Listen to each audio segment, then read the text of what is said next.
Danuta, thanks to all. I would start by saying that now the cohesion report is very green indeed. And it is very green for good and obvious reasons. But before explaining you why it's much greener than received from the Commission side, I will refer on one short sentence on the Connecting Euro facility, which was heavily disputed within the Parliament and the Council too, because it's supposed somehow, according to the draft we have received from the Commission side, the 10 billion from the Cohesion Fund to be transferred to the centralised management of the DG Move.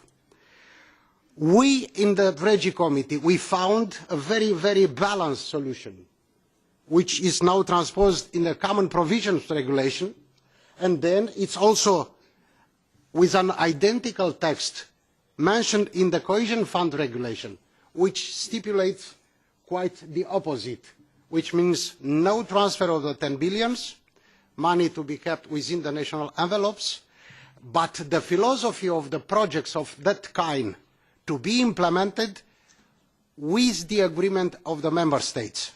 This is a decent compromise on which the two co-rapporteurs, Lambert and Constanze, they working heavily but successfully, because we face the possibility CEF to be killed up. We managed to reach this compromise, which now will create a good basement for negotiating with the Council and the Commission, but also when discussing with DG TRAN and the rapporteurs on Connecting Euro facility. On the other problems, why the report is now green indeed?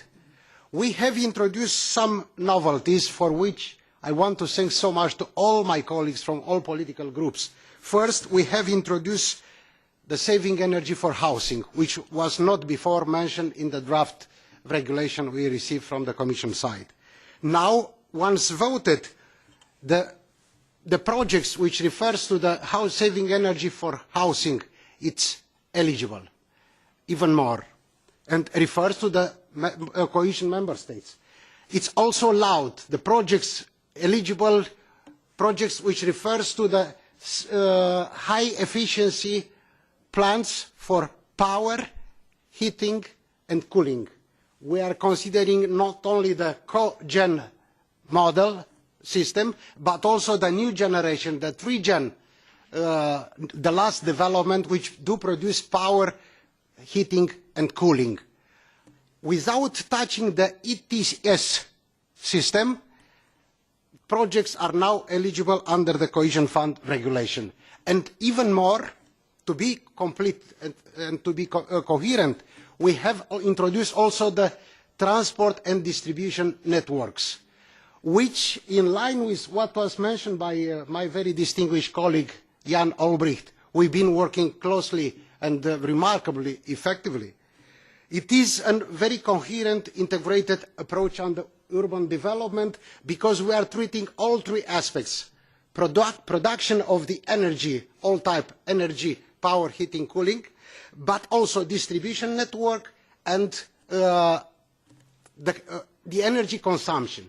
What is the impact of such a concept?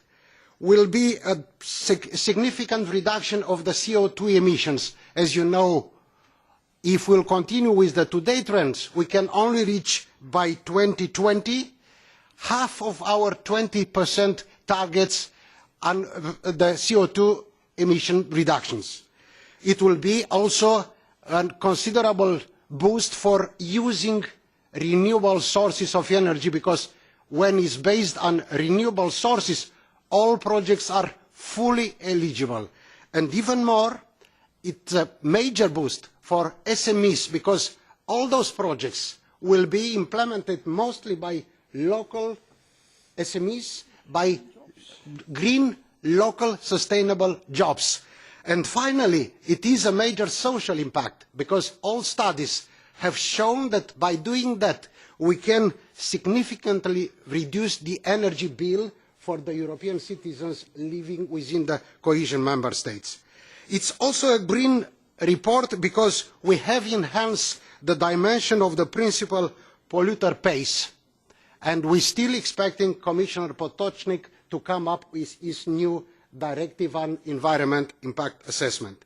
And finally, it's true, it is a very green report because we have also mentioned some other aspects which are important to be mentioned here, like enhancing the contribution of the cohesion fund for biodiversity and Natura 2000.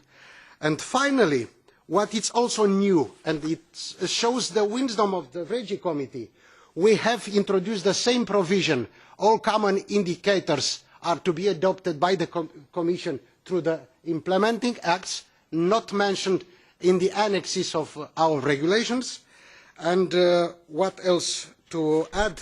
Almost nothing special, but in the end I want to tell you that the atmosphere was incredibly positive. There were no major clashes between the political groups, and the outcome shows that all members of the Regi Committee did fulfil their duty to better serve the cohesion policy by also proposing a good, innovative report on the cohesion fund. And I want to particularly mention the contribution of the commissioners which were involved in this business, Commissioner Hedegaard and Potočnik for the green dimension, and Commissioner Hahn.